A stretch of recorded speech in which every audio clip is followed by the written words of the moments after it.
కేంద్రం ప్రతిపాదించిన వీబీజీ రామ్జీ చట్టానికి తెలంగాణ వ్యతిరేకమని మంత్రి ఉత్తమ్ కుమార్ రెడ్డి స్పష్టం చేశారు.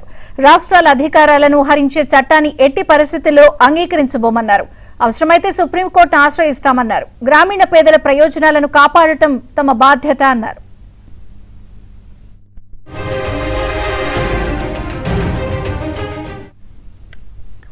కేంద్రం ప్రతిపాదించిన వీబీజీ రామ్జీ చట్టానికి తెలంగాణ ప్రభుత్వం వ్యతిరేకమని మంత్రి ఉత్తమ్ స్పష్టం చేశారు. పూర్తి వివరాలు నరసింహరావు అందిస్తారు. నరసింహరావు,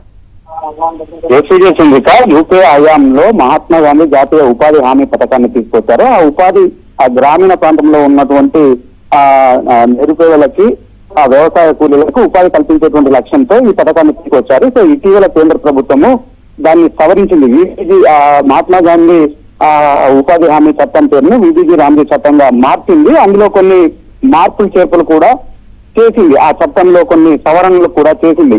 అయితే ఆ చట్టాన్ని జూలై 1 నుంచి అమలు చేయాల్సి ఉంది కేంద్రం తీసుకొచ్చినటువంటి చట్టం ప్రకారం. అయితే ఈ లోపుగా రాష్ట్ర ప్రభుత్వం నోటిఫికేషన్ ఇచ్చి దాని విడుదలకు సుముఖతను వ్యక్తం చేయాల్సి ఉంటుంది. కానీ ఈ నేపథ్యంలో దీంట్లో చేసినటువంటి సవరణలు ఆ చట్టం అంతా కూడా సమాజ వ్యవస్థను దెబ్బతీసే విధంగా, రాష్ట్ర హక్కుల్ని హరించే విధంగా, గ్రామీణ కూలీలను నిర్వీర్యం చేసే విధంగా ఉంది అని చెప్పి తెలంగాణ రాష్ట్ర ప్రభుత్వం వ్యతిరేకిస్తా ఉంది. సో దానిపైన అధ్యయనం చేసి కేంద్రానికి నిరసన తెలపడం కోసం అని చెప్పి ఒక కేబినెట్ సబ్ కమిటీని తెలంగాణ రాష్ట్ర ప్రభుత్వం ఏర్పాటు చేసింది.